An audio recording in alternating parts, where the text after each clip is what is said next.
TV 24 news ವಾಹಿನಿಗೆ ಸ್ವಾಗತ.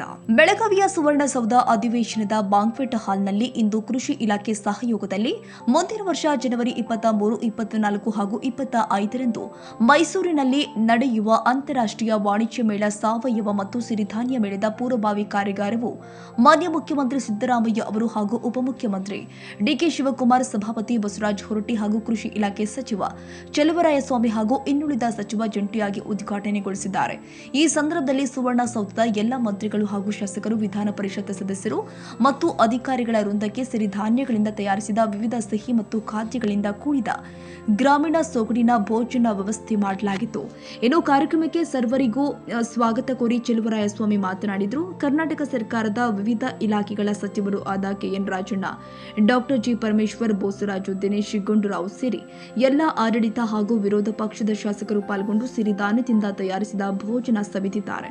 ಈ ಸಂದರ್ಭದಲ್ಲಿ ಕೃಷಿ ಇಲಾಖೆ ಆಯುಕ್ತರು ಆದ ವೈಎಸ್ ಪಾಟೀಲ್, ನಿರ್ದೇಶಕರು ಆದ ಡಾಕ್ಟರ್ ಪುತ್ರ ಡಾಕ್ಟರ್ ವೆಂಕಟರಾಮರೆಡ್ಡಿ ಮತ್ತು ಬೆಳಗಾವಿ ಕೃಷಿ ಇಲಾಖೆ ಜಂಟಿ ನಿರ್ದೇಶಕರು ಆದ ಶಿವನಗೌಡ ಪಾಟೀಲ್, ಉಪ ನಿರ್ದೇಶಕರು ಆದ ಎಚ್ಡಿ ಕುಳೇಕರ್, ಶರಣಪ್ಪ ಕೊಂಗವಾಡ ಸೇರಿ ಎಲ್ಲ ಕೃಷಿ ಇಲಾಖೆ ಅಧಿಕಾರಿಗಳು ಹಾಗೂ ಸಿಬ್ಬಂದಿಗಳು ಪಾಲ್ಗೊಂಡಿದ್ದರು. ನಮ್ಮ ನ್ಯೂಸ್ ಸಮೂಹದ ರಾಜ್ಯ ಉಪಸಂಪಾದಕ ಬಸವರಾಜ್ ಅವರೊಂದಿಗೆ ಮಾತನಾಡಿದ ಕೃಷಿ ಸಚಿವ ಚಲುವರಾಯಸ್ವಾಮಿ, ಸಾವಯವ ಸಿರಿಧಾನ್ಯ ಮೇಳಗಳು ರೈತರ ಆರ್ಥಿಕ ಸದೃಢತೆ ಹಾಗೂ ಜನರ ಆರೋಗ್ಯಕ್ಕೆ ಪೂರಕವಾಗಿರಲಿದೆ ಎಂದು ಅಭಿಪ್ರಾಯಪಟ್ಟಿದ್ದಾರೆ. 2025 ಪೂರ್ವಭಾವಿ ಸಭೆಯಲ್ಲಿ ಸಾಕಷ್ಟು ನಡೀತಾ ಇದೆ. ಈ ಬಗ್ಗೆ ಸ್ವತಃ ಕೃಷಿ ಸಚಿವರ ಒಂದ್ ರೀತಿ ನೇತೃತ್ವದಲ್ಲಿ ಸಾಕಷ್ಟು ಒಂದ್ ರೀತಿ ಸಿರಿಧಾನ್ಯದ ಒಂದ್ ರೀತಿ ಆಹಾರವನ್ನ ಇದು ಮಾಡಿದ್ದಾರೆ. ವಿಶೇಷವಾಗಿ ಮಾನ್ಯ ಕೃಷಿ ಸಚಿವರು ಸರ್ ನಮಸ್ತೆ. ಒಂದ್ ರೀತಿ ಸಾಕಷ್ಟು ಒಂದ್ ರೀತಿ ಪೂರ್ವಭಾವಿ ಒಂದ್ ರೀತಿ ಇದು ಬಹಳ ವರ್ಷದಿಂದ ಪ್ರತಿ ವರ್ಷ ಮಾಡ್ತಾ ಇದ್ದೀವಿ.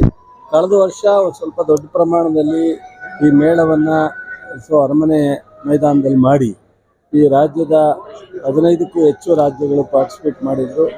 ಕೆಲವು ಅಂತಾರಾಷ್ಟ್ರದ ಕಂಪನಿಗಳು ಬಂದಿದ್ರು, ಅಂತಾರಾಷ್ಟ್ರದ ಪ್ರತಿನಿಧಿಗಳು ಬಂದಿದ್ರು.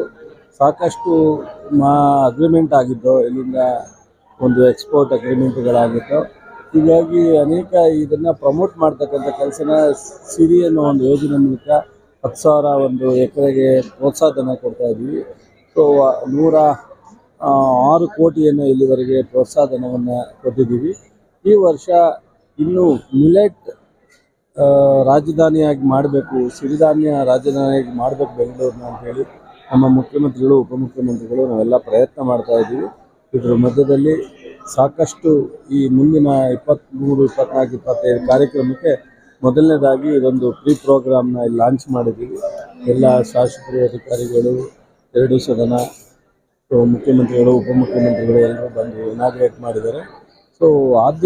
ಸಾಧ್ಯವಾದಷ್ಟು ಮುಂದಿನ ದಿನಗಳಲ್ಲಿ ಆರೋಗ್ಯಕ್ಕೆ ಮತ್ತು ಎಲ್ಲ ಥರದ ಮನುಷ್ಯನ ಗುಣಮಟ್ಟದ ಮತ್ತು ಔಷಧಿ, ಇದೊಂದು ರೀತಿ ಆರೋಗ್ಯನೇ ಔಷಧಿಯಾಗಿ ಉಪಯೋಗಿಸ್ತಕ್ಕಂಥ ಅವಕಾಶ ಇರೋದ್ರಿಂದ ಹೆಚ್ಚು ಉಪಯೋಗಿಸ್ಕೋಬೇಕು ಅಂತ ನಾವು ಬೆಂಗಳೂರಿನಲ್ಲಿ ಒಂದು ಮಿಲೆಟ್ ಹಬ್ ಅಂತ ಹೇಳಿ ಮಾಡ್ತಾಯಿದ್ವಿ.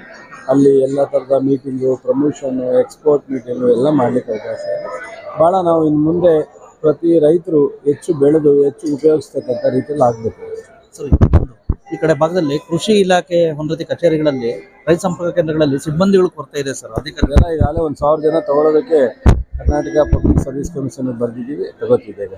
ಎಲ್ಲ ರೈತರುಗಳಿಗೆ ಒಬ್ಬ ಕೃಷಿ ಸಚಿವರಾಗಿ ಏನ್ ಹೇಳಿ ಬಯಸ್ತಾರೆ ಸರ್? ಏನು ಭರವಸೆ ಕೊಡ್ಲಿಕ್ಕೆ? ಸೊ ರೈತರು ಕೃಷಿಯನ್ನು ನಷ್ಟ ಅಥವಾ ಕೃಷಿಯಿಂದ ಸಾಲ ಅನ್ನೋದನ್ನು ಬಿಟ್ಟು ಶ್ರಮವನ್ನು ಹಾಕಿ ಇಲಾಖೆಯರ ಜೊತೆ ಸಂಪರ್ಕ ಇಟ್ಕೊಂಡು ಯೂನಿವರ್ಸಿಟಿಯರ ಜೊತೆ ಮಾರ್ಗದರ್ಶನ ತಗೊಂಡು ಹೆಚ್ಚು ಕೃಷಿಯನ್ನು ಇಂಟಿಗ್ರೇಟೆಡ್ ಕೃಷಿ, ಸಮಗ್ರ ಕೃಷಿಗೆ ಅಳವಡಿಸ್ಕೊಂಡ್ರೆ ಎಲ್ಲ ನೀವು ಸಮಸ್ಯೆಯಿಂದ ಹೊರಗಡೆ ಬರ್ಬೋದು. ಇದು ಒಂದು ಉದ್ಯಮಿಯಂತೆ ಅನ್ನೋ ರೀತಿಯಲ್ಲಿ ಎಲ್ಲರೂ ಮಾಡಬೇಕಾಗುತ್ತೆ. ಧನ್ಯವಾದಗಳು. ಇಷ್ಟು ವರ್ಷಕ್ಕೆ ಗೊತ್ತೈತಲ್ಲ ಮಾನ್ಯ ಕೃಷಿ ಸಚಿವರ ಅಭಿಪ್ರಾಯ. ನಮಸ್ಕಾರ.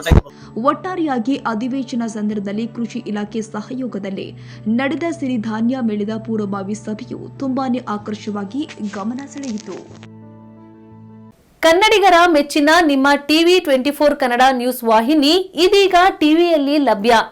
ಕರ್ನಾಟಕ ಮತ್ತು ದೇಶ ವಿದೇಶದ 360 ಡಿಗ್ರಿ ಸುದ್ದಿ ಹಾಗೂ ಉತ್ತರ ಕರ್ನಾಟಕ, ಬೆಳಗಾವಿ, ಬಾಗಲಕೋಟೆ, ಧಾರವಾಡ, ಹಾವೇರಿ, ಗದಗ, ಬಿಜಾಪುರ ಜಿಲ್ಲೆಯ ಕ್ಷಣ ಕ್ಷಣದ ವಿವರವನ್ನ ಪಡೆಯುವುದಕ್ಕೆ ಟಿವಿ 24 ಕನ್ನಡ ನ್ಯೂಸ್ ವಾಹಿನಿಯನ್ನ ಲೈಕ್ ಮಾಡಿ, ವಿಡಿಯೋಗಳನ್ನ ಶೇರ್ ಮಾಡಿ, ಕಮೆಂಟ್ ಮಾಡುವ ಮೂಲಕ ನಮ್ಮ ವಾಹಿನಿಗೆ ಸಹಕಾರ ನೀಡಿ ಮತ್ತು ಚಾನೆಲ್ ಅನ್ನ ಸಬ್ಸ್ಕ್ರೈಬ್ ಮಾಡಿ. Thank you.